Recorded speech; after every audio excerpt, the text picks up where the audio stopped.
Van Halen coming at ya Tuesday in the morning. How you feeling? What a way to start the week off, right? A little Van Halen, feeling good. This is Steve Rannazzisi, and Hear Me This Book. Thanks for coming back and joining me. I hope you had a good week. I'm in a good mood myself. I go on vacation this week. I'm very excited about that. Could use a little time at the beach, as they say. A little relaxation. It's been good. I want to start off by saying thank you to everyone who came out this past weekend to Buffalo, New York, to the fabulous Helium Comedy Club in Buffalo. I know it was a busy weekend with the UFC in town. I thank you kindly for making a little bit of time for your old pal here, coming down to Helium. Thank you to Jessica Michelle Singleton, who made the trek with me out there after coming back. She was in Africa for 3 weeks. Landed at 1 o'clock in the afternoon last Wednesday, and then took the red eye with me at 10 o'clock at night. So thank you to her for coming out. She crushed all weekend long. And Liam, who opened the show, a local comedian, check him out if you live up there. He's a really funny dude. And Sean, who runs the club up there. It's just I've been there 5 times. They've been open about 5 years, and I have a blast every time I go. I eat my weight in wings. I get ridiculed for every place I choose to eat the wings at. There's like a wing war happening up in Buffalo. Every time I told someone, "Oh, I ate wings at this place," they were like, "Oh, no, that place stinks. You got to go to this place." So all I got was indigestion and bad looks. But it was fun. Thank you to the Buffalo folk. I took the first flight yesterday, Sunday, back from Buffalo. Got back to LA at 10:30, and then drove straight over to the All Things Comedy Studios to live call the Masters with my friend Court McCowan. If you got a chance to check it out, thank you very much. It was a blast. I know we didn't have the largest viewership in the world. Golf is a very it's not the most popular sport in America, but Court McCowan and I had a real good time live calling it. We just kind of did it along with the play with the CBS coverage, and I know Bill and Bert Kreischer had done a couple of those with football games, so Court and I figured we'd give it a crack for the final round of the Masters. And by the way, it was fantastic. Coming into it, we couldn't have asked for a better Sunday situation. There were 10 guys that could win it, and then we went to a playoff between 2 top 15 players in the world, Sergio Garcia, Justin Rose. They both kind of handed it to each other in regulation, and then we went to the playoff, and Sergio sunk a birdie putt, which was unreal. I'm happy for him. I didn't think he could do it, but Sergio. Thank you to the guest too, to Bill Burr, who called in from Texas, and Jesper Parnevik from Florida. I think Jonas Blix was down in Florida too. He called in. Jason Gore stopped by for about an hour after playing Lakeside and shooting a 65, and then came over and joined us. So thanks to everyone who joined us and who watched. We had a really good time doing that. And now I get to go on vacation. Yeah. To the beach.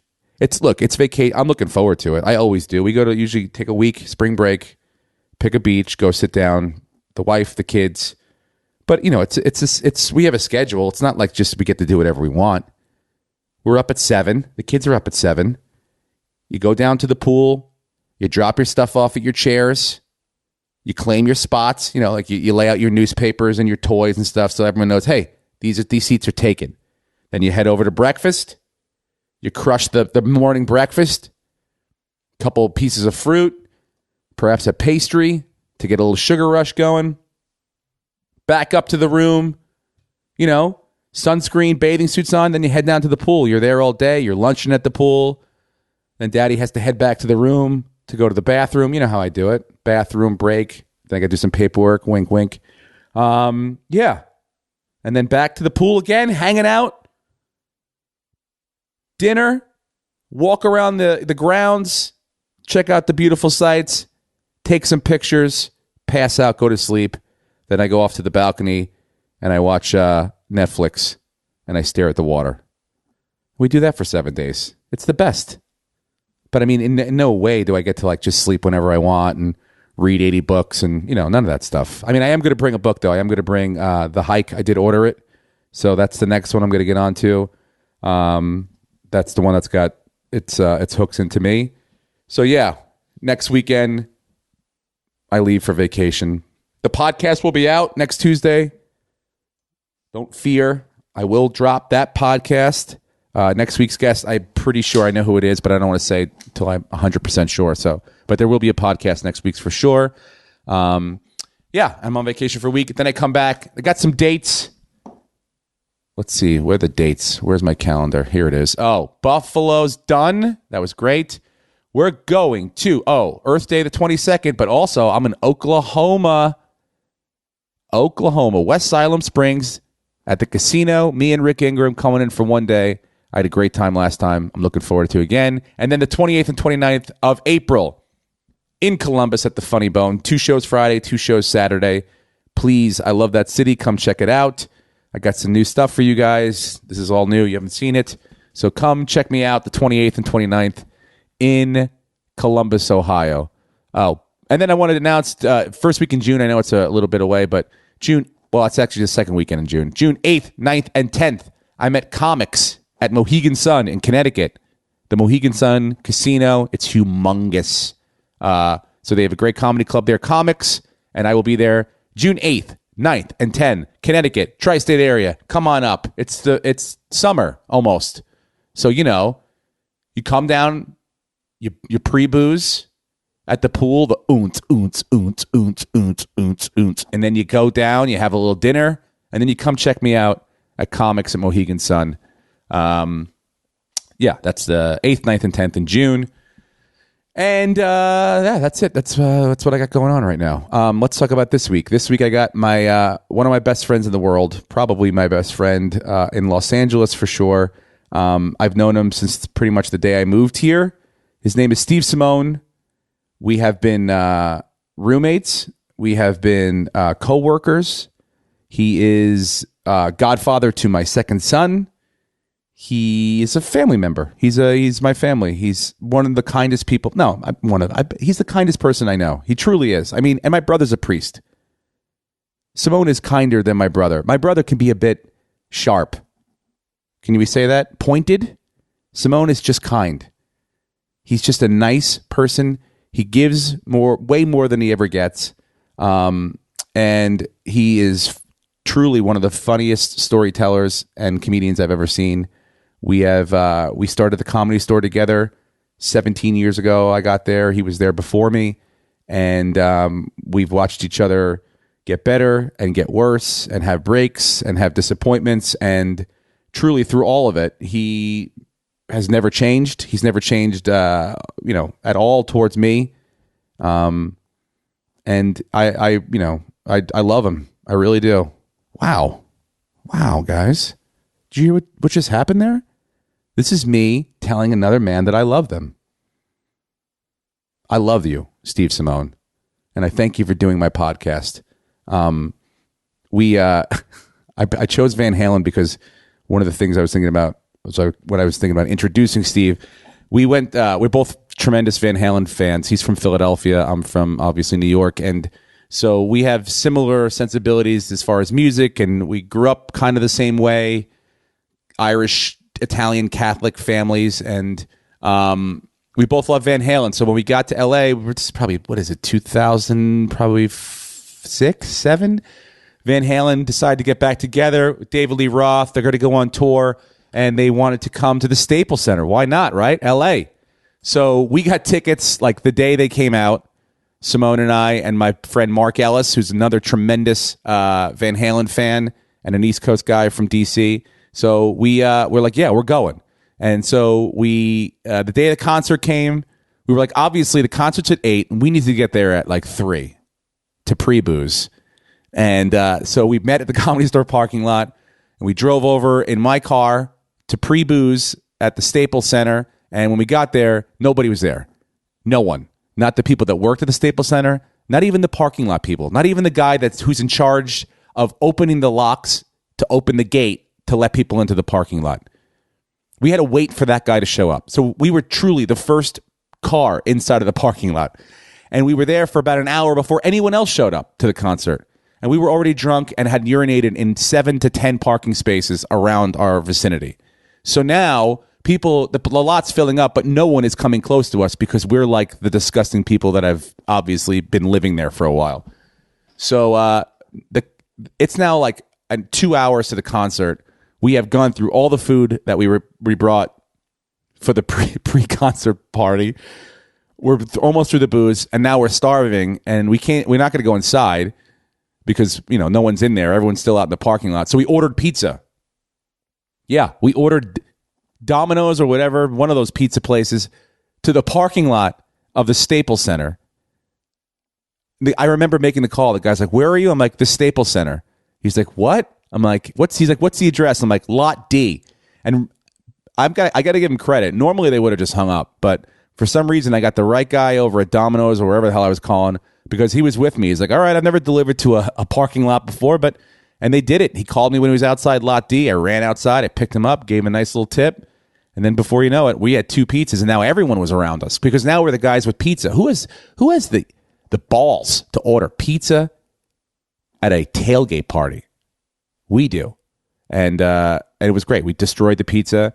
We had to carry our friend Mark Ellis into the concert. Because, the reason why everyone was getting so drunk is because, Van Halen's such a volatile band. You never know when they're going to break up. So we were pretty much convinced, we were 50-50 that they were going to break up while we were in the parking lot partying. So, but fortunately we went in. We had an unbelievable time. That concert was ridiculous. We had basically it was Simone and I.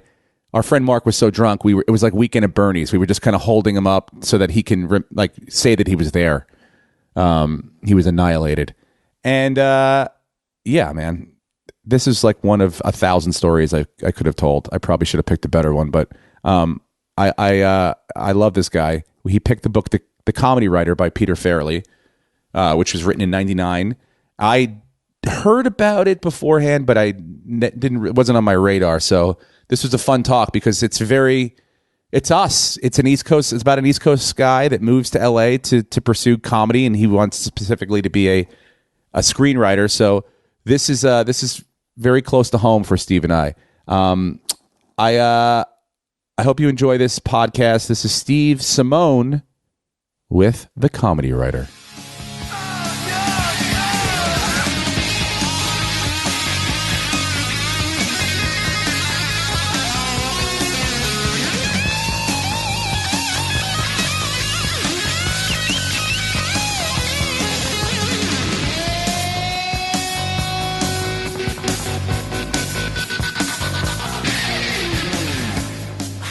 Did you have Ari set the levels? No, I change it every time. Dave Taylor did it yesterday. Change it every time? He said you should do it and change it just because different people speak. Yes, yeah, but you know what? Just Lee can run it through Levelator or other programs where it just evens everything out. Oh, really? Mm-hmm.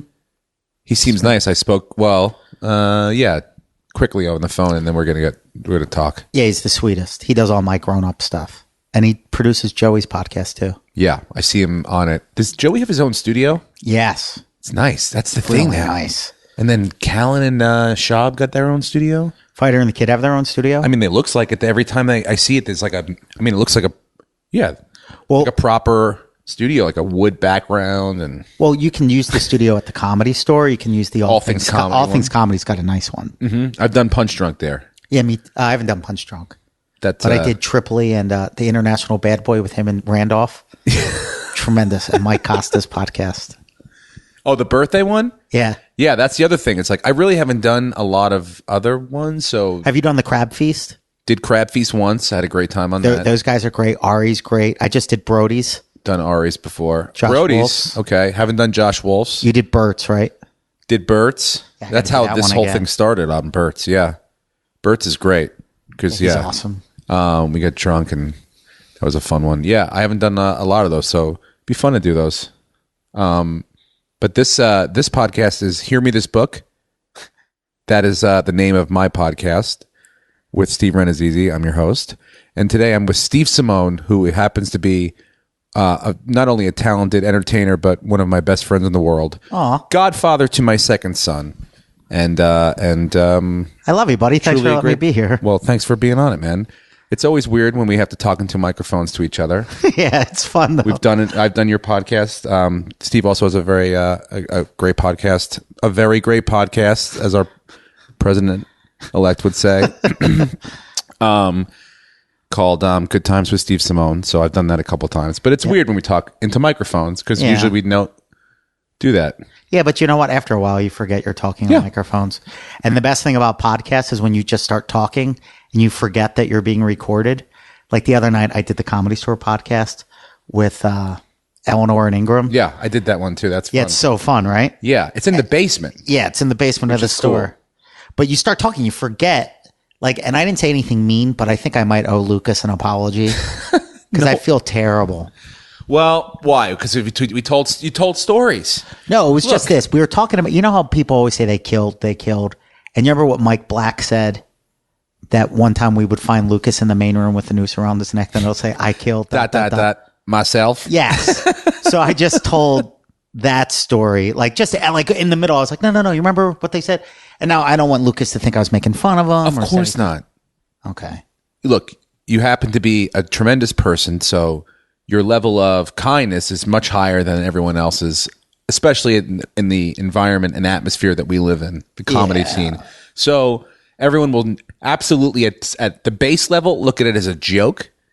And it was a joke. That's and I wasn't saying it to be mean or even a joke. I was just like, remember when they said this about Jason? I wasn't like, ha. Now, the fact that it's so funny is because it's so true. We could definitely see that happening.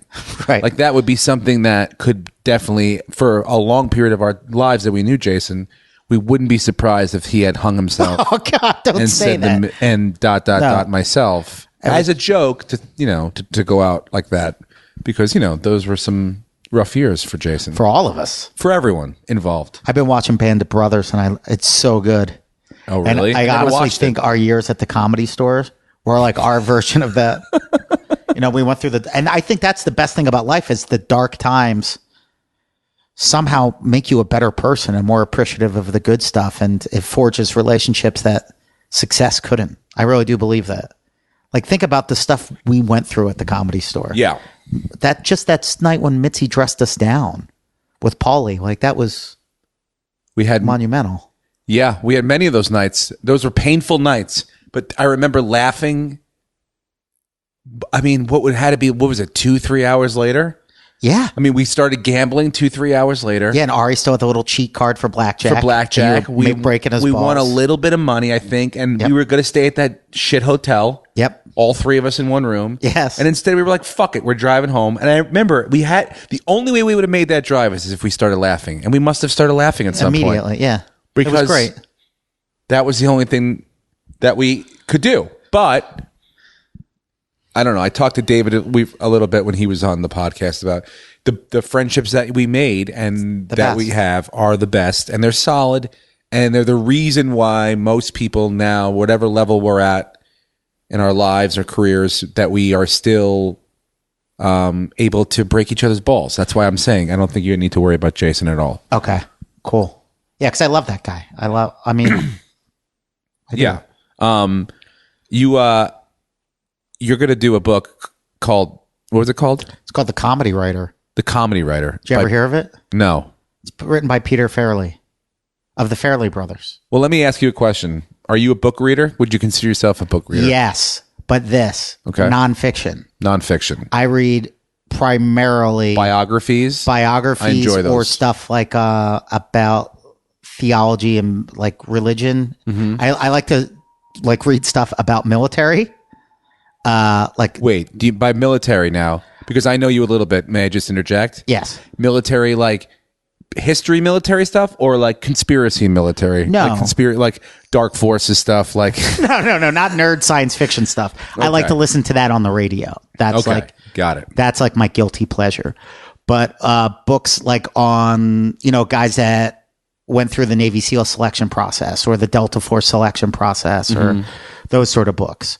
Or like sort of like self-help books. Like there's one in there, it's called like The Superior Mind or something that some Navy SEAL wrote. I'm like, oh, like that's interesting. Okay.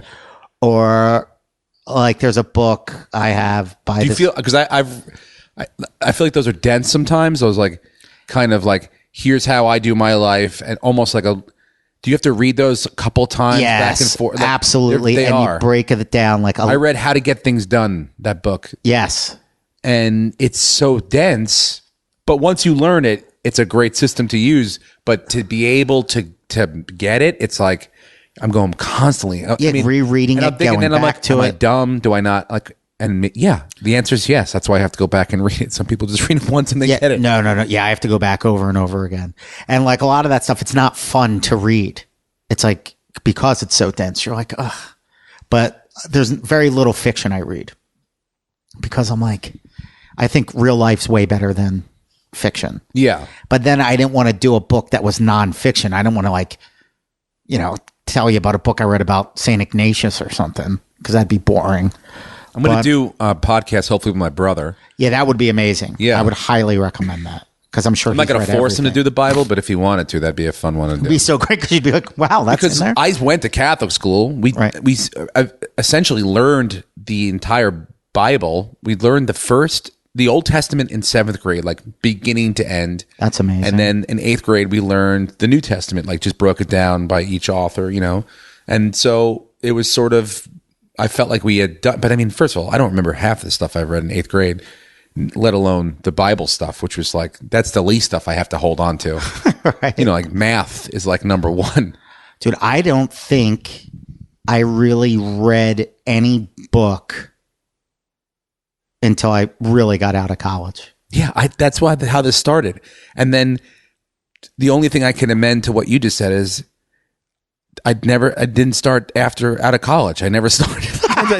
Like the last book that I really like you said, autobiographies. I read Artie Lang's book. I read like people that I enjoy's lives. I read Howard Stern's book. So yes, that's what got me started because it was like that Tony Robbins principle. He goes, success leaves clues. And I remember when I was a young comedy nerd, I was like, how did people do this? Mm-hmm. Like, how did John Candy become John Candy? How did Jim Carrey become Jim Carrey? So if there was a book on those guys, I would read it. Like, there's a great book on Sam Kinison that his brother wrote called Brother Sam. It's amazing. I just read Norm Macdonald's book. Oh, I've read clips of that where he's just pooping on Adam. Oh, the entire thing. I just tweeted at Adam. I tweeted at Norm, say, congratulations on the book. And finally, someone pointed a light at this useless dolt, Adam Egan. He's hilarious. I mean, the thing that I love about Norm is that it's not just an autobiography. Here's how it happened. This is a funny story. And it's a narrative. He's telling a story to someone else. So it's almost, I feel like I'm reading like a real book, not just someone's like, I feel like, for the most part, autobiographies are a little bit easier read. You just get through them. This was kind of a fun, more challenging of a read. Well, that's what the comedy writer is. It's a novelization. I think it's loosely based on what actually happened to Peter Farrelly. Okay. When he got to Hollywood, which is... Now, this is Peter Farrelly of the Farrelly brothers. Okay. Like some of my favorite filmmakers of all time. Mm-hmm. And you remember my buddy Alberino? Yeah. He read the book back in like 97. I haven't read this book. It's almost been 20 years. It has to be. I don't think I read it since 99. When was it written? Do you know? I think it was written in 96 or 97. Okay. Maybe 98. Their success? It was right in the middle of that run. Like something think about Mary. Dumb and Dumber. Yeah. Kingpin. Yep. And there's something about Mary. I don't think anybody's had 3 home runs like that in a row. I don't think anybody. No. Like 3 if you said they were the 3 funniest movies of all time, I'd go. I'm even forget directors. I'm just thinking actors. Like 3 good funny performances in a row. Like bam, bam, bam. That killed it. It. So this is so Peter. Do they? Because I only ask because I know that Mark Duplass and Jay Duplass are writing a book, but they're doing it together. Mm-hmm. I wonder if is this something that the Farrelly brothers or just Peter that's what his own little. This was just Peter's thing. Yeah, and I think what his deal was, I think he got like an MFA in creative writing or something like that, and was probably one of those guys that just loved to write and loved movies as well. But this was I don't know, but this was probably. I know this was the second novel he wrote. The first one was Outside Providence, and they did make that one into a film. I don't know why they didn't make this into a film or a series. It's great. Really? Yeah, it's really, really funny. So tell me about it. Okay, so this is the book that inspired me to read. Does that make sense? Okay. It just came into my life at the right time. Was it Al Barino that told you to do it? Yeah, he read it. He bought it. By the way, he's a big winner. Shot at the San Francisco 49ers. Yes. Game field access. Remember that? That was a fun day. The best. Yeah. Shout out to him. What's up, there. Robbie? And thank you for introducing this book. With that big dick. I don't know what that means. Yeah, he's a great dude. Yeah, so I guess that's a positive person to be like, hey, you're looking to, this is something you should do. This is a field that you're in, but it's not like a how-to book. I remember him giving me this book. He was on a business trip. He bought it at the airport, read it on the plane. It's a quick read. And he was like, oh my God. He goes, this dude in the book is you. I go, what? He goes, this fictional character is you. You have to read this. And I go, I don't want to read a book. And he goes, it's written by the Farrelly brothers. I was like, what? They make movies and write books? Yeah, but like, I like grabbed it out of his hand. Yeah, but I would think like, what is this? Their JV project? Like, look at the great movies they make. Like, on their side, like while they're eating lunch, directing these movies, they write down these books. Yeah. Like, if it was really good, how much creativity do you have? Yeah, we would all hear about it, and it'd be called a movie. That's already. I'd be like, oh, okay, we'll see. But yeah, that's the thing. Getting past that, you're like, I got to dive into this. Let's just do it. For me, like I'm like a 6-year-old where it's like, I don't want to read. And somebody's like, well, Chewbacca's in it. I'm like, give me the book. Don't you get tired though? Sleepy? Like as soon as I dig in, I get so sleepy. Most books I do. Well, that's just not get true. In and I'm like, nom, nom, nom. Really? Night, night. Nom, nom, nom. He just pulled a blanket. And then over. the bear said to the I remember in 7th grade, Mr. Brewster was like our gym teacher and like health. Do you guys have a health class where they like teach you about nutrition and stuff? Health, yeah. And like say no to drugs? He was tremendous. He was like a fit version of Buddy Garrity. You know what I mean? Like, he was just such a jock. And he was like, I'll tell you, if you can't get to sleep, he goes, I just open a book and it's lights out. That's how I feel too. That's how, I mean, my mom would read books growing up. She'd read like romance novels, like those paperbacks. When I was a kid, I couldn't understand why people wanted to read. I'm like, it's so boring. Yeah, because we got like assigned books and and then I was dyslexic. That was the whole problem. I didn't realize that until I was like 38 years old. How did you find out? Because I was like, why does reading suck? Yeah. And it took me so long to like learn how to read. And like I would always pay attention in English class. Yeah. And I would just pay attention so much that I didn't need to read the book. I'd memorize everything. What people were saying. Yes. And then I'd get the cliff notes, knock it out the day before the test, and I was good. But then I didn't realize it was my buddy Corey that helped me realize I was dyslexic. Because he was asking me questions. He's like, you sure you're not dyslexic? I'm like, yes. And he was like, have you ever taken a test? And I went online and it was like, ding, ding, ding, ding, Oh, ding. no, I'm going to do it. Yeah. Could very well be. Highly creative people. Really? Yep. There's a correlation there. Dyslexia.com? Yeah, there's Yale has a I think it's like Yale dyslexia, whatever. They have great online tests, and it's not 100% accurate. So, but who knows? I think there might be something to it. So yeah, I mean, reading's was not a passion of yours. Like, no, it's not just you for your fun. You wouldn't just sit down and plow through a book. So no, this but is then something you this got book into because of this book. Yeah, this book I was like, oh, okay, and then the only book I'd actually read that was fiction and enjoyed prior to this was Catcher in the Rye. Love that book. See, I never read that. It's a really good book. I think you would enjoy it. Yeah. And then this book sort of like, it got me go, oh, okay. And then I just started to figure out other stuff I was interested in. And most of the stuff, like I said, is, nonfiction. I like that stuff. But this book, The Comedy Writer, came into my life at the exact time I needed it. Does that make sense? Mm-hmm. And it tells the story of a guy from Boston who hates his job as a salesman and whose girlfriend, who he was madly in love with, breaks his heart out of the blue. Just out of the blue, she's like, you know what? I don't love you. And he's like, I don't understand why. Like, why did this happen? Is he like a slob? Is he like a... No, he's like got his life together, but he's, he doesn't like his job. And like, I was like, yeah, I could totally relate. He was from Boston. I was from Philly. And he decides he's got nothing left to lose. So he's just going to move to LA. And in his crazy writer brain, he's like, I'm going to finish this script. He started to write a movie in Boston called How I Won Her Back, which is a movie about his relationship with this girl. So he arrives in LA with a broken heart and a screenplay. And then all chaos this city just eats him up. So he comes to LA with like, I'm coming off of this bad breakup. Yep. Here's how I can basically get my feelings out on paper. Yes. Let's just see how this thing turns out.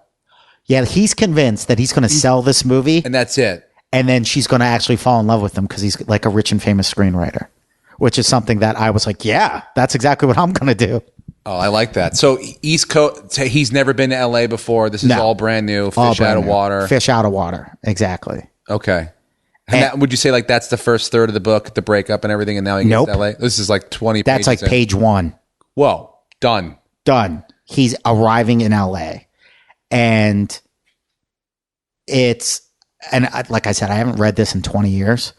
But what I remember, the first significant scene that I remember is him talking about the weather in LA and how it technically wasn't summertime, but it feels like summer. And it reminded him of the summer. So it gives him like, he wants ice cream. So he goes to Baskin Robbins, right? Comedy, ice cream, LA, I'm in. Right away. And as he's walking across the parking lot into Baskin Robbins, there's a little person walking by. And he's just in a good mood. And he like smiles at the little person like, hey, buddy. And then in his crazy writer brain, he's like, that guy thinks that I'm condescending him, that I'm like, hey, do you want some ice cream, little guy? And it just plants a seed in his head. You know what I mean? Like, oh, what have I done? The neurotic seed. Yeah, the neurotic seed. That you need to be a comedy writer. Correct. Sure. Yeah. Exactly. So then I just remember he has the ice cream. This is like his first day in LA or something like that. And then there's like a commotion. This is so great because I'm going to go back and reread this book and be like, none of this is in the book. But that's the best part. And then there's a Death Star. No, that's Star Wars, Steve. Yeah, and that's the best part. And Apollo Creed shows because up. People will write later on like you didn't even. That's not even what like people wrote about Ari like that.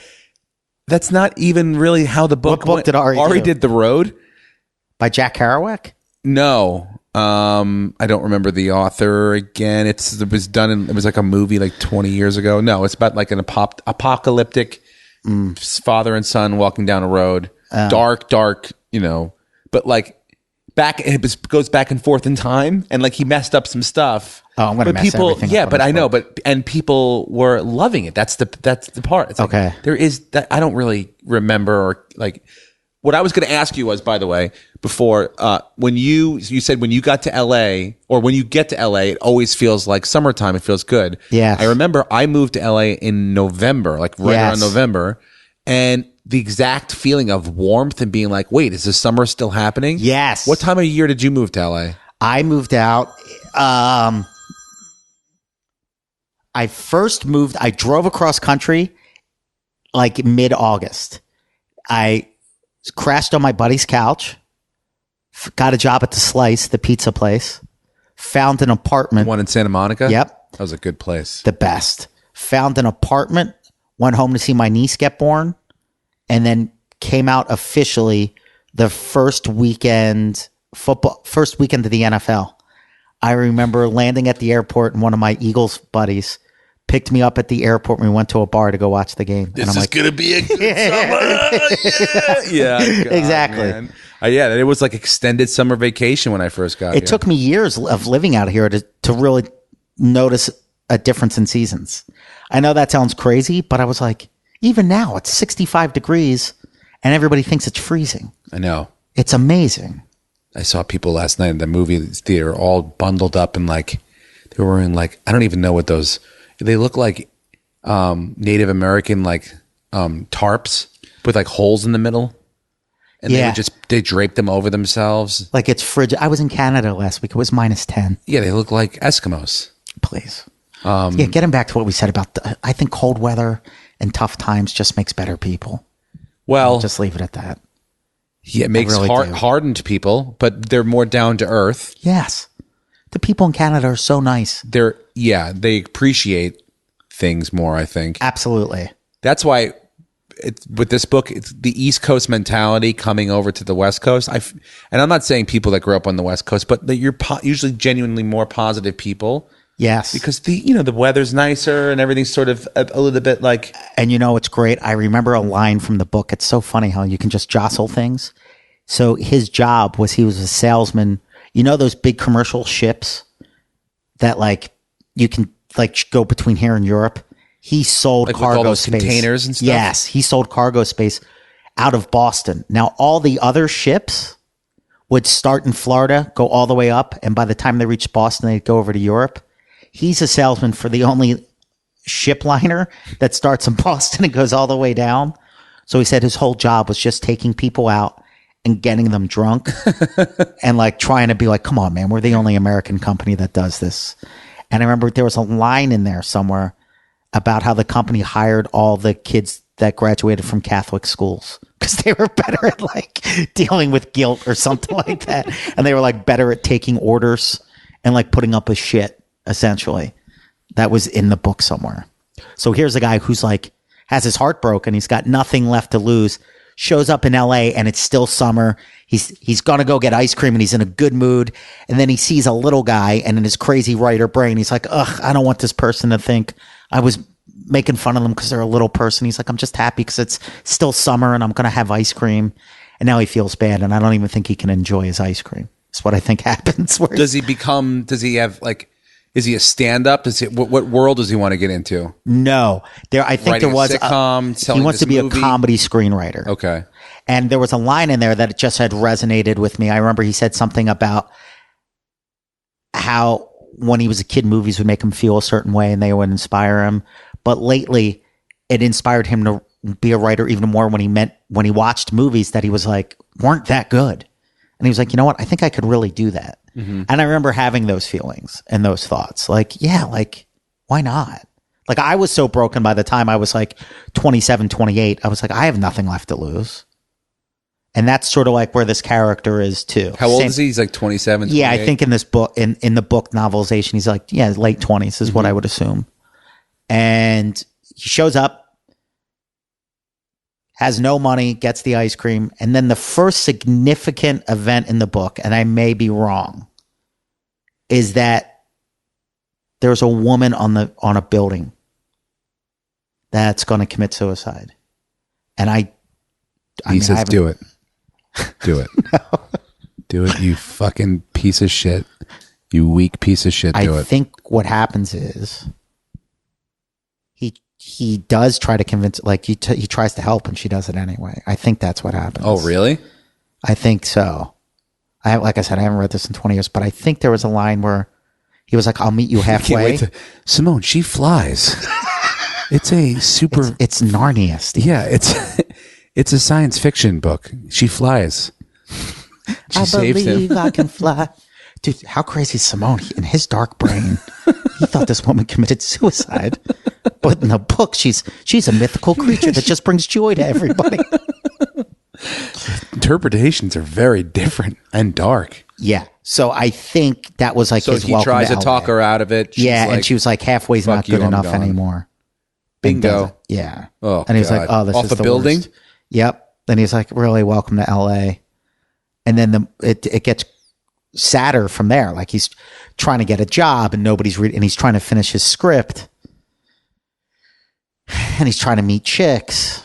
And then there's like this there's this super hot chick that lives in his building who's like an actress. And he was like, oh, it's on.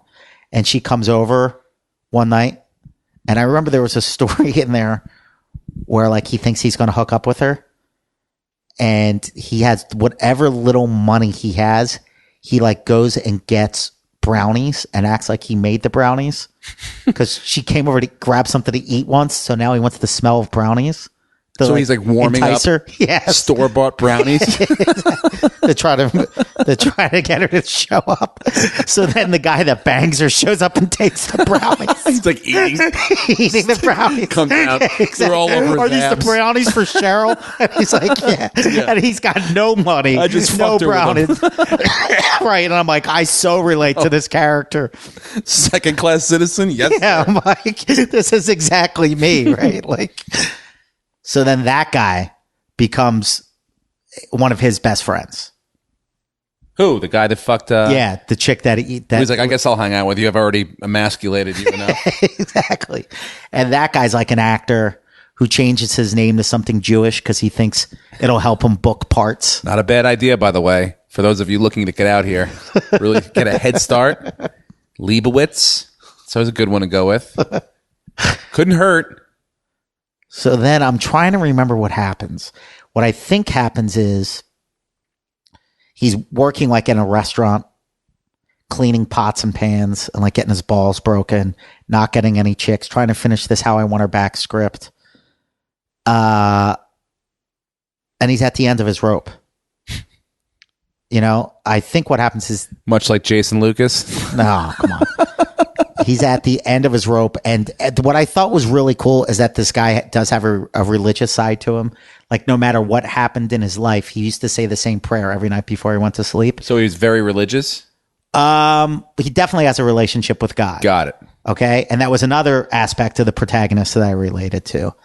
But he was at a point after being in LA for a couple months where he's like, I don't know if I believe anymore. Mm-hmm. He was like, the world's so awful. My life's so awful. I'm just trying to use the gifts that you've given me. I just want to try to get this girl back. I need a sign. And he's like, God, I just need a sign. And then there's a knock at the door.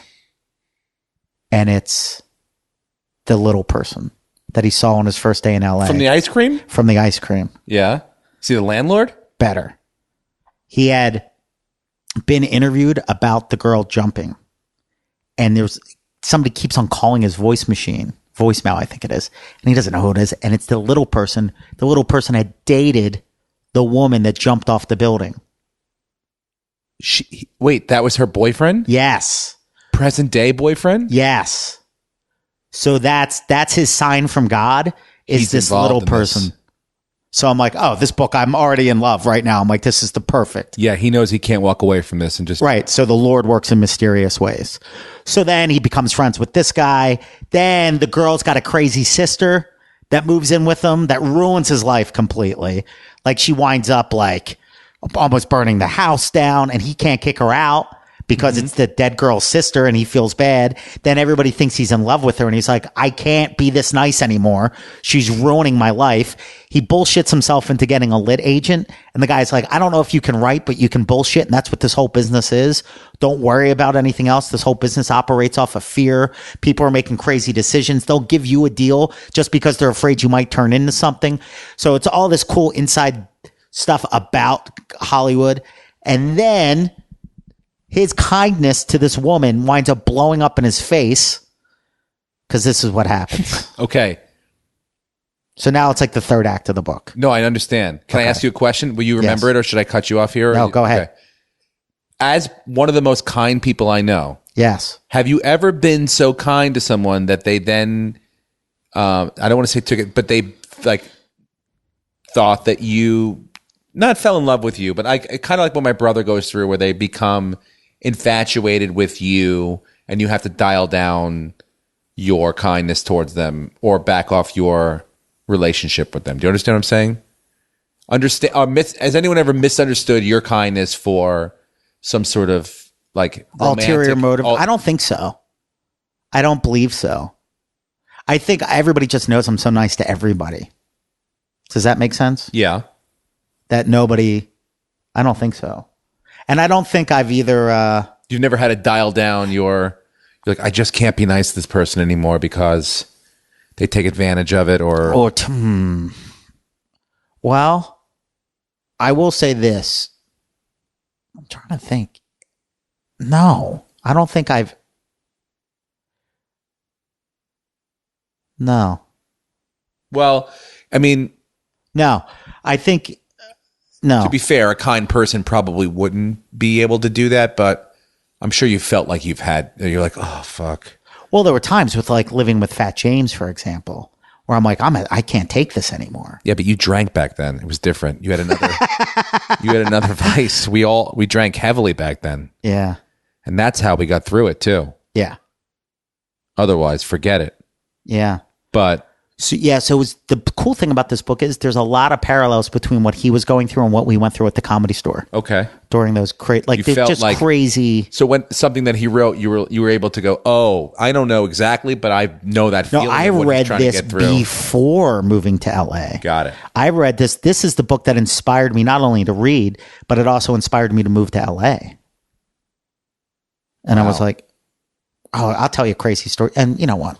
I don't know if I'll tell you at the end of but it's like so many crazy things with this book, but it's cool. Anyway. So now this agent is saying, I don't know if you can write, but you're a good bullshit artist. He hooks him up with a producer who's like a shady Hollywood producer who likes one of his ideas.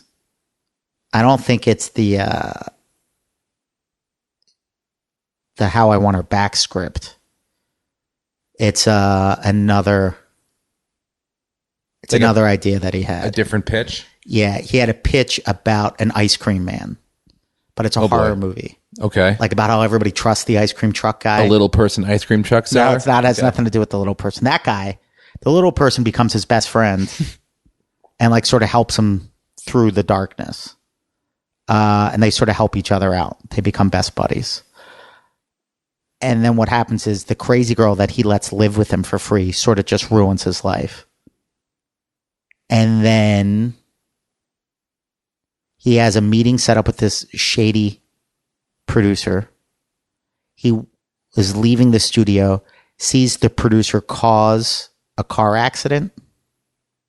He sees the producer cause a car accident. Smash into someone else. Yeah, like some poor people, and it was clearly wasn't their fault. But the guy's such a jerk off.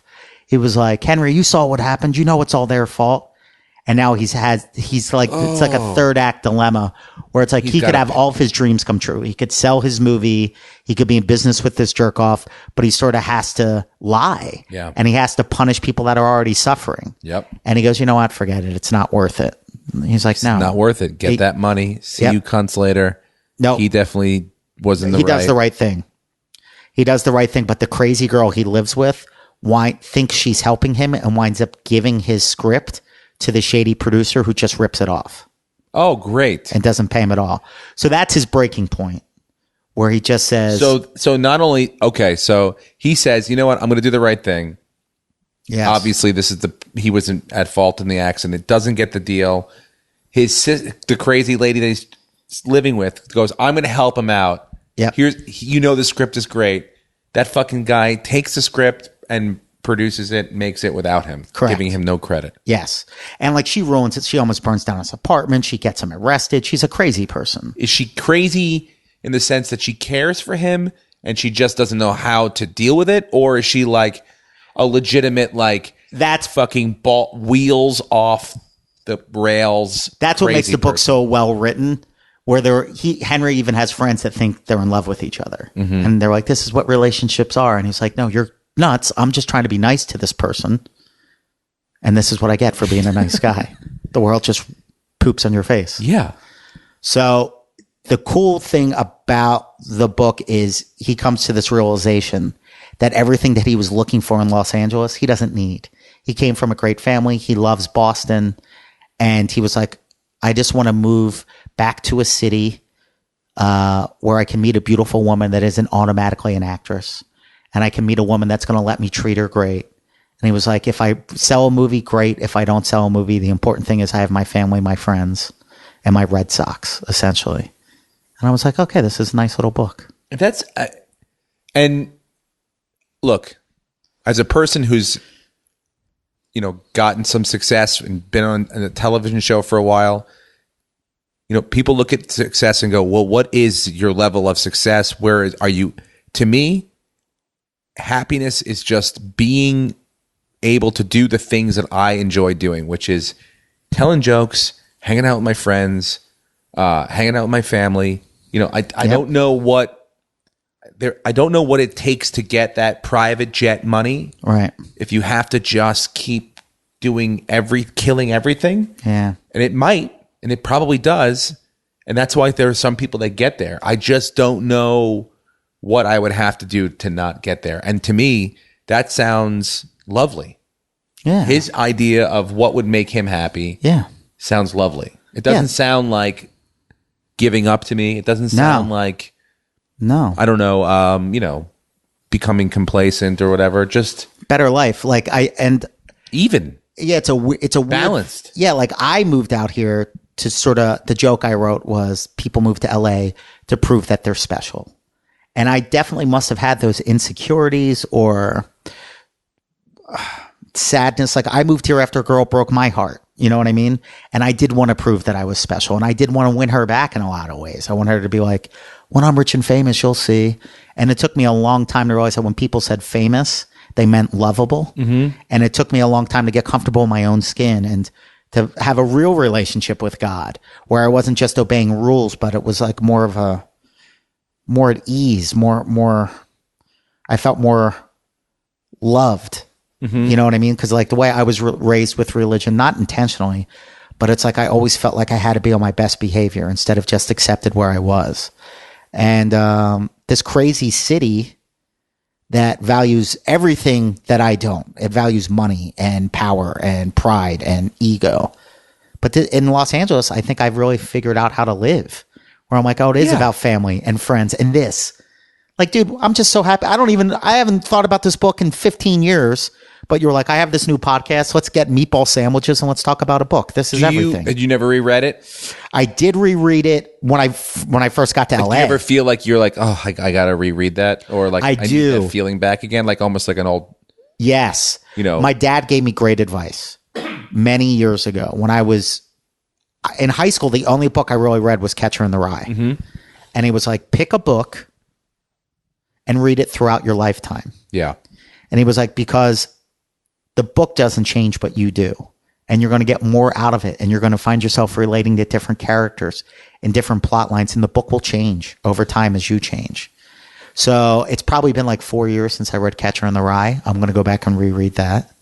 And then this comedy writer book, now that I've finished my first screenplay, now that in many ways, like, we're living it, like we're part of the Comedy Store, the greatest comedy club in the world. You're famous. Ari's famous. The guys that I starved with when I was rereading this book 15 years ago, 12 years ago, we're different people now. So it's going to be really interesting for me to go back and see if any of those plot points I thought were in there really are. Do you remember what's his sense of, is it funny? Like, did you remember laughing a lot in it? Is it joke written or is it more like it's character? The way he tells a story is funny the way he lays it out. And there are some funny lines in there. Yeah. But he's not like a joke machine. No, the situations are funny. Mm-hmm. And for me, there couldn't be a protagonist that I related to more about like this good guy trying his best in a crazy world and then making his peace with this crazy world. Does that make sense? Like he thought this girl was going to bring him this peace. Yeah. But somehow he sort of finds his own peace. I wonder if did you feel any sense of like his movies in it at all? Like this guy, most of his movies have like a somewhat of a normal person walking around dealing with crazy abnormal situations. Was that as like heightened as like, the Farrelly brother movies have crazy character actors like with extreme circumstances. Yes. The same sort of formulas at play here where you have a very, very likable protagonist, a very likable everyman, very much like Ben Stiller's character from There's Something About Mary. And I remember years ago, like, this book came into my life because I am a comedy nerd, right? And I remember years ago listening to NPR. This was back in my early 20s when I still didn't think it was possible that you could leave Philadelphia to try to work in show business. I mean, this book gave me permission to dream like that. Yeah. Even though it ends horrifically for him, I'm like, let me try. Yeah, maybe. But that's why I said maybe it won't. I mean, right. I don't know. Maybe he feels the protagonist or the, whatever. Henry Holleran. Yeah, Henry feels as though giving up or failure is. But it's not. It's not. But they just paint Los Angeles as a dark place, kind of. But it was still like, it still encouraged me. I'm like, yeah, if this guy can do it, I can do it. But what I will say is this. It's similar to their movies in the sense that you have a very likable protagonist surrounded by all these crazy people. And it's very similar to like Ben Stiller's character in There's Something About Mary. that sort of. Do you ever read dark books, like books that are going to be sad? No, I don't like sad. No. I like inspirational. And that doesn't mean absence of obstacles. Okay, yeah. Like my favorite books, like I said, are on like, there's this guy, Richard Marcinko, who founded SEAL Team 6, who wrote a book 20 years ago called Rogue Warrior. It's amazing. There's another book, I forget which colonel wrote it, about the formation of the Delta Force. But so obstacles would to me mean like, okay, there's something to get overcome, but you do overcome it. Yes. You couldn't read a book where it's like, I'm going to overcome it, and it just keeps getting worse and worse and worse and may not end. Yeah, I don't think I would want to read something like that. No. I know. I have friends that like love those books that are just like. I think there's enough sadness in the world. I like stuff that like even this made me feel better about life. I like stuff that makes me feel better. Mm-hmm. And like if you we could actually even go look at my bookshelf, because I'm pretty sure the majority of my books are about God. We'd have to move. Well, first we'd have to move the action figures out of the way. It's God, military, pro wrestling. They're all my books. All fun stuff. Did the comedy writer ever write for Leno? In the book? Did he ever get that big break to work for Leno? Oh, there is a story in there where they pitch Seinfeld stories. To Seinfeld? To Larry David. And then there's a really cool anecdote in there where he's on set and he plays basketball with the cast of Cheers. There's some really cool, fun stuff like that in there. So is it sort of like he gets a little, during his trip through LA, he gets a little, it's like a little Forrest Gumpy where he gets like, yes, kind of put into these strange situations where. Yes. And I think in real life, I'm not certain, but I think in real life, Peter Farrelly did pitch that legendary Virgin episode of Seinfeld, and they got a story by credit. Oh, really? I think so. Yeah. I go back and check that. I'm getting a fact checker on this. Are you really? Yeah. They're going to just be like people that like, listen to the podcast. Like at the end of PTI where it's like reality. I mean, Kornheiser and Wilbon go like they just spout and it's like actually the Cubs weren't like undefeated at home this year. Like they actually lost like 6 games. Yes. Like it didn't disprove your point, but here's the real. I'm going to have someone hopefully do something like that. That's cool. And then hopefully I'm going to get my English teacher to do like because sometimes I want to do books where I should have written like Catcher in the Rye. Yeah, it's a great book. The Great Gatsby. It's great. So I want to have people. What do you feel about The Great Gatsby? He was great. Back to school. I mean, Thornton Mellon. Exactly. So good. That guy. Look how far that guy made it without reading so many books. He became dude. I would look at. Hey, you're tall and fat. Hey, you're short and ugly. Give me that pen back. Nobody was better than Rodney. No one. But I think you might want to look into being, because like I realized that I don't know, and I know this will sound funny, but I think I've just memorized all these words. It's very difficult for me to read. Like if I come across a word that I haven't seen before, I'm like, I don't know. I had a talk with David about that. I go, how many times, because I used the word recant incorrectly, and he's like, it's actually recount. And I was like, no, recount means to go back and count something. And he goes, no, and it also means to go back and say something. And I go, well, that's not what you said. He goes, I did say recount. I go, you meant the other one where you go back and count. So we're both wrong. It's so funny that you mentioned DT, because I remember years ago I recommended this book to David Taylor, and he was like, it is by far not literature. It is a quick pulp read. Yeah. And I'll tell you why it's not a good book. And then I was like, hey, man, I related so much to this book, and it literally had an impact on my life. And you can't ask for anything more out of a book. And it's so funny because that's my point with this podcast is that everyone has that book where you're like, hey, I think either, I don't know how you've made it this far in life without reading this book, or this is something that affected me. I did a podcast with Dave Taylor, and his book was Heart of Darkness that he read in high school. And it is like, again, when I go back to saying, like, it is one of those stories where, a narrator is telling a story, and it just gets worse and worse and worse. It's the movie Apocalypse Now is based on it. Yeah. So I remember I was supposed to have read that. Well, that's what I said. I go, you read that in high school? And he's like, yeah. And I go, I read Animal Farm in high school. And he's like, Yeah, that's for like with the dumb kids. Like symbolism for the dumb kids. You know? Yeah. I had it on a deeper level. I'm like, yeah, well, you shouldn't have read that. You took that too seriously. You took that into the world. I read Machiavelli, the Prince, in ninth grade. But I asked him how many times he runs across words that he doesn't understand. He said it happens. Yeah. But for me, yeah, like I have heard a word said in a sentence in meaning what I'm about to say to you in the same meaning. So I'm going to say the same word. But if you held me down, do I know what that word means? Not 100%. No, I do not. And then I don't know how to spell it. Spell it. See, that's that. Like, I saw an episode of The Cosby Show in the 80s where Theo had dyslexia, and it made me convinced that I didn't have it, because, like, I thought dyslexia meant if you saw read the word backwards. Z. Yes. Here's the thing about dyslexia: nobody has it the same way. What do you mean? Nobody has it the same way. So how do you test for something that there's all these different questions, and they can get an understanding? I'm going to go into a K-hole of dyslexia tests when I get home tonight. And I was like, oh, that makes sense now, because I memorize everything. And I'm like, well, that's what people with dyslexia By the way, I do. miss this couch. It's the best. It is a good nap couch. The absolute greatest. And you want to see something crazy? I wasn't going to tell you this story, but it's towards. I want to hear it. Dude, look at the book. Just open the front page. Oh no! Is it a ghost thing? No, look. Oh my God! You got it signed? Yeah. It's the best story ever. How you got this signed? Can I read what it says? Yeah. Dear Steve Simeone, don't lose your fucking sense of humor, Peter Farrelly.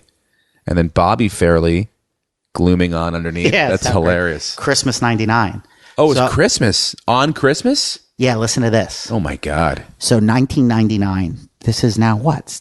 That's 17 years ago? Yeah, this year I graduated college. Okay, 17 years ago. I was working for the Philadelphia Eagles. Okay? I had a dream job. And part of my responsibility was I was in charge of all the game used equipment. We would sell it as collectibles. It was awesome. Mm-hmm. So I loved my job so much I never took any vacation time. I was there. I was like, because I started off working down there for free with the cheerleaders and the mascot as an intern. Yeah, that's where everyone starts work. Right. It's like the mailroom of the like sports. My job was I'd have to call and get the cheerleaders gigs, and nobody ever did it. I was like Ari Gold. Yeah, I had like my wireless headset on, pacing back and forth. If someone's going to buy a car, they're going to buy a car with a Philadelphia Eagle cheerleader standing side next to it. Yeah, so they're like, hilarious. This kid's great. I wound up getting sponsorships for the mascot. I got him free Quicksilver clothes. I got Metallica to leave him a message, do a video script, like, because I was so happy not to be selling auto insurance is what it was. So by the time I got a job, by 99, I had a job. I never left. I was there like first one in, last one out, because it was just fun. I was like the office mascot. I'd walk around and talk to everybody. There was this little old man named Danny who would just come in and drink coffee and read the paper. He didn't have a job there. He just hung out because he was so adorable. And it was like me and him would walk around together and just talk to real grown-ups that were working. So I remember during Christmas, my boss is like, dude, you're going to lose your vacation time. You might as well take a day or two. Take something so you don't lose it. Yeah, of course. And then my mom was like, yeah, it'd be great. Why don't we go Christmas shopping one day? And I'm like, okay. So I don't go to work one day.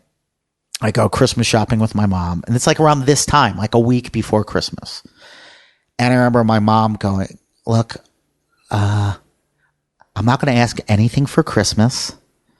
I only want one thing, and you don't have to spend any money. I'm like, what do you want?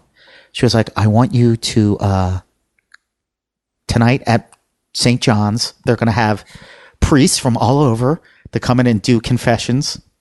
She was like, when was the last time you've been to confession? I was like, I don't know, my confirmation.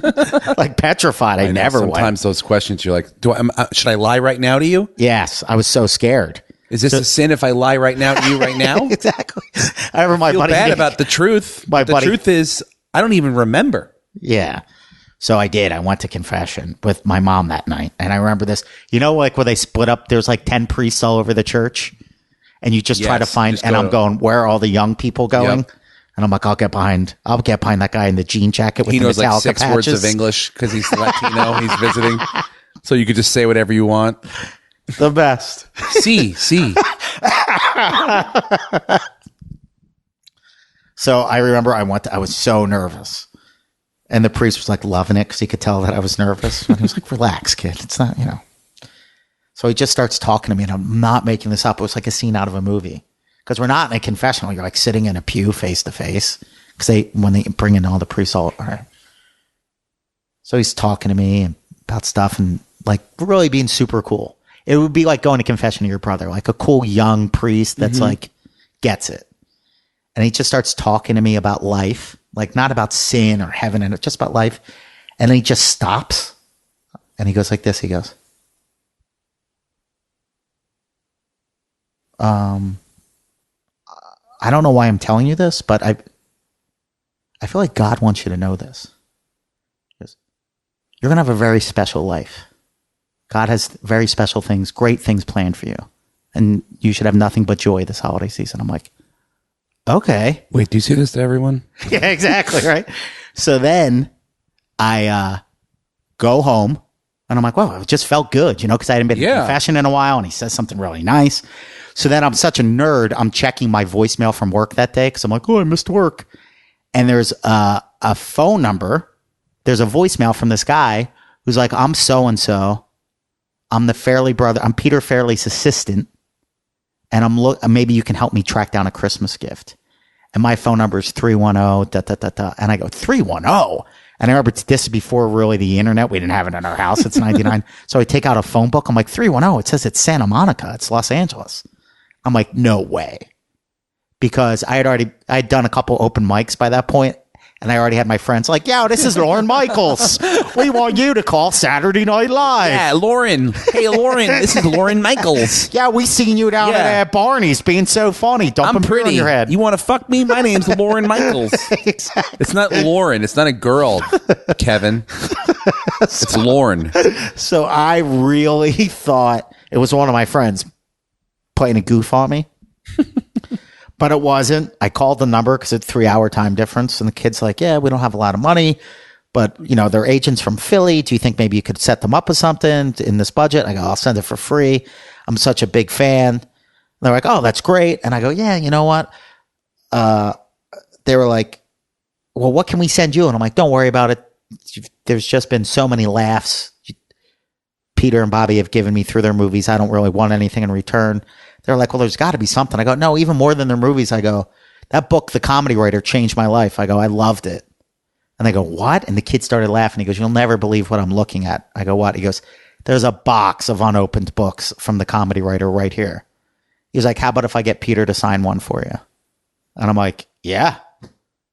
And he sent me that and a crew jacket, which I lost, but a jacket from Me, Myself, and Irene, which they had just finished filming. That's amazing. Amazing. Yeah. Well, I think that priest was correct. Yeah. By the way. Think about it. We've had an amazing life. Absolutely. Just being out here, the friends we've made, it's awesome. I do also, look, I have a lot of West Coast friends as I've opened up more, but the first group of people I became close friends with here were mostly East Coast people. Yes. I think that's necessary. Yep. Even when the immigrants moved here. Yeah, what part of the boot are you from? They all stayed together for a little bit, and then they spread out. Yes. But we we stayed together for the Philly, the New York, the DC, the Boston. Yep. It's true. For sure. It was a big contingent of our East Coast people. Well, I want to thank you for being on the podcast. I appreciate you taking the time to go back and check the book out again. It's a great book. I'm going to read it. Can I borrow it? Yes, please. And I know I have another copy around here somewhere too. But yeah. Do you have did Bobby Farrelly sign the other one? No, he signed this one too right there. But it's great. I think you would enjoy it. Yeah, I like narrative. Like I like the narrator's style of, storytelling. So yeah, this is great. And plus, we know that world. I'm super interested in it. Thank you for being on the show, man. Thanks for having me. The name of the book is The Comedy Writer by Peter Farrelly. Obviously, the Farrelly brothers. So you can check it out if you're interested in reading it. This was Hear Me This Book. Thank you guys for listening, and we'll see you next time. Bye.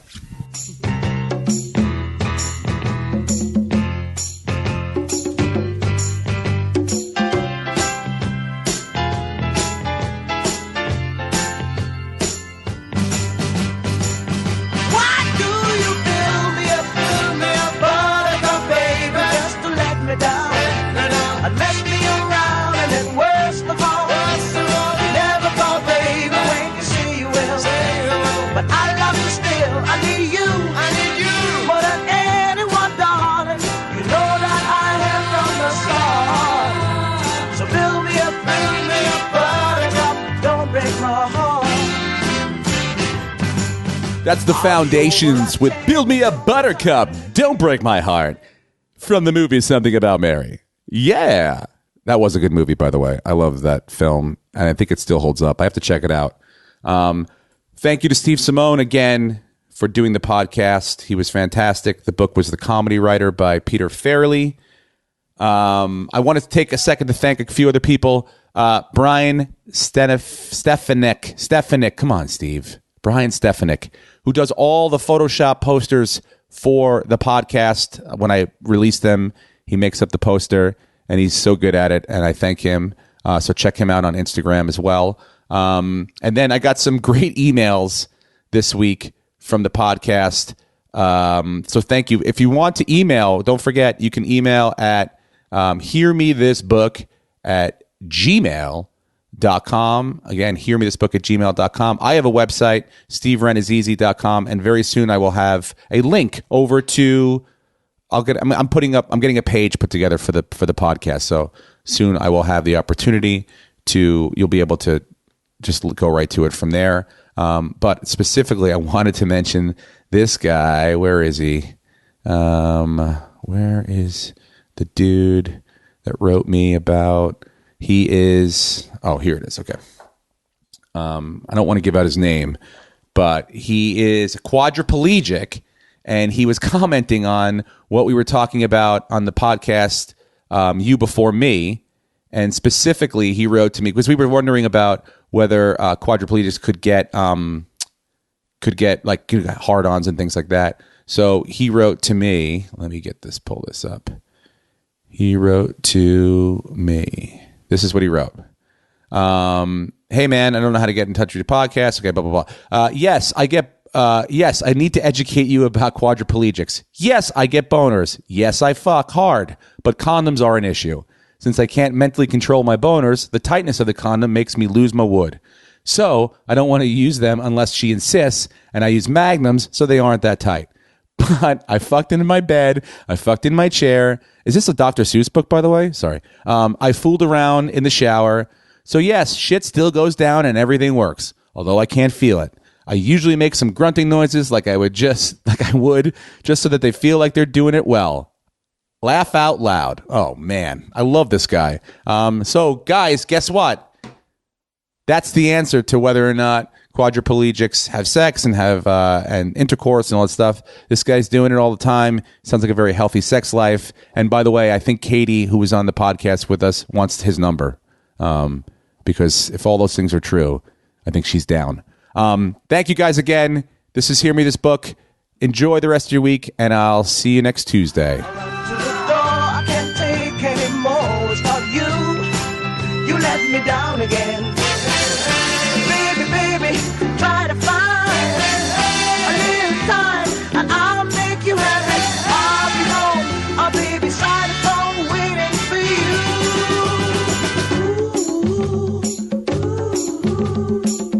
Why do you fill me up, buttercup, baby, just to let me down?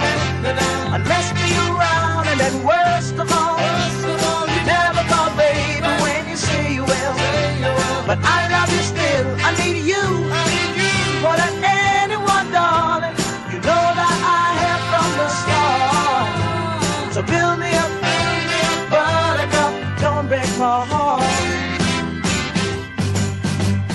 You are my toy, but I could be the boy you adore, if you just let me know. Although you are true, I'm attracted to you all the more. Why do I need you so?